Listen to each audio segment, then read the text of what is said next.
So we've had a lot of interesting anime over the past couple of decades. And I'm not going to say there's been no anime that has killed, oh, that looks like a main character or that's going to be a relevant side character, because that does happen.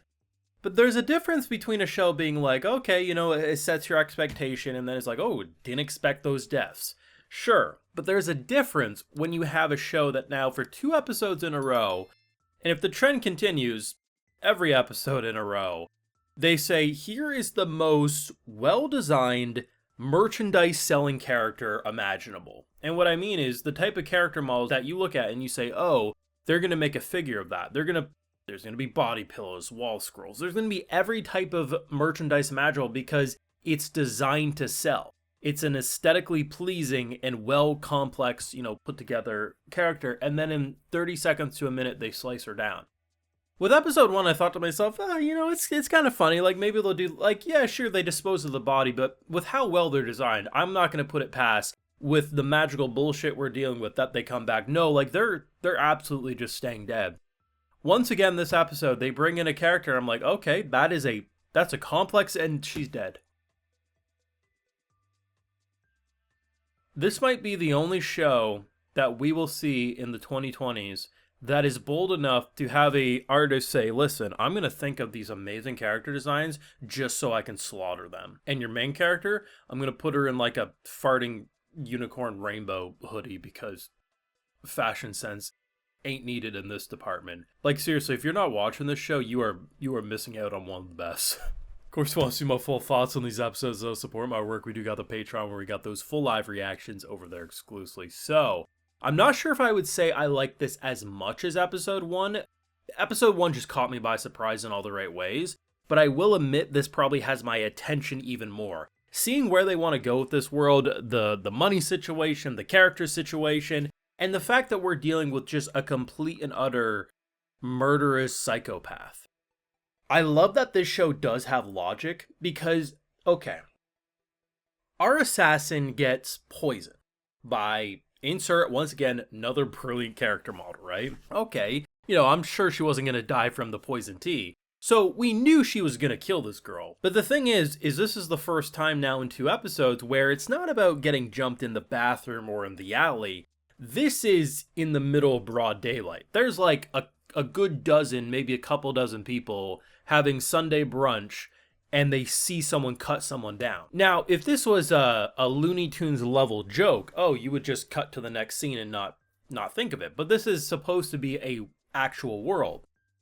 So I'm thinking, well, she's going to try to kill these people. But no, she's not. No, she does. Had we not had Leader here, she would have slaughtered every innocent person there because bystanders. Now, on one hand, does that make sense for an assassin? Yeah. Does that make her a rootable, likable character? No. Is it funny? Yeah. And the worst part, too, is our ninja pal. She wouldn't have stopped her. She would have just cleaned up the dead bodies. Thankfully, we have Leader who has the ability to wipe memories. Dodged a bullet there. The cast is phenomenal. Like, we enter this episode with a giant pile of cash. It pays to kill, apparently, in this world. I love, too, that she legitimately gave her half the money. As cold and ruthless as she feels as a character, I appreciate that our assassin pal is like, hey, you help me clean up the body, you get paid. And I think that's what's kind of nice, is that often when you have these shows where one character is clearly more useful than the other for the main gimmick, so in this case, killing targets. Do we think our ninja pal is the one who's going to be killing most of the targets? No. But usually they don't feel as needed other than maybe a love interest, a pal for comedic relief, whatever. This, however, you have a skill that's very useful. No matter where you kill someone in this show, we're going to clean up the dead body by turning them into a pile of leaves. It's funny, it's silly, but it legitimately keeps both characters equally needed. And by introducing Leader, someone who can wipe memories, if she sticks around decent enough, like, you have very useful character traits on top of their general personalities just being solid.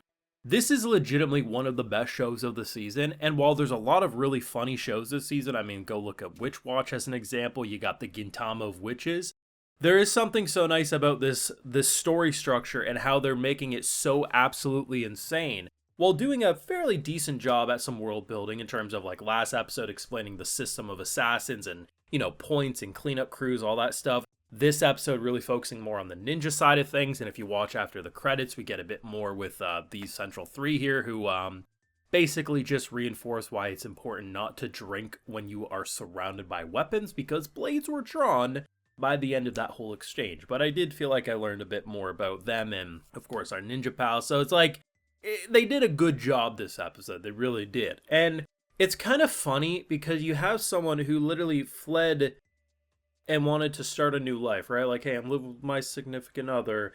Yeah, they pay for the food, but like we're building into this nice normal life. And then your like younger coworker comes in just with stacks of cash, just flicking, and she's like, "Hey, you want anything? I'm buying." And she's like, "Damn, I'm still on the old Nokia flip phone, and this bitch is out here with probably $100,000 to her name."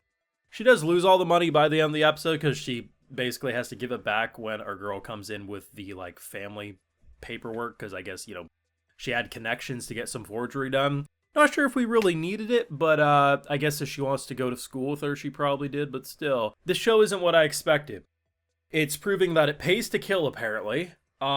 It doesn't matter how good a character design is, they're probably gonna die, which honestly you rarely can say with anime.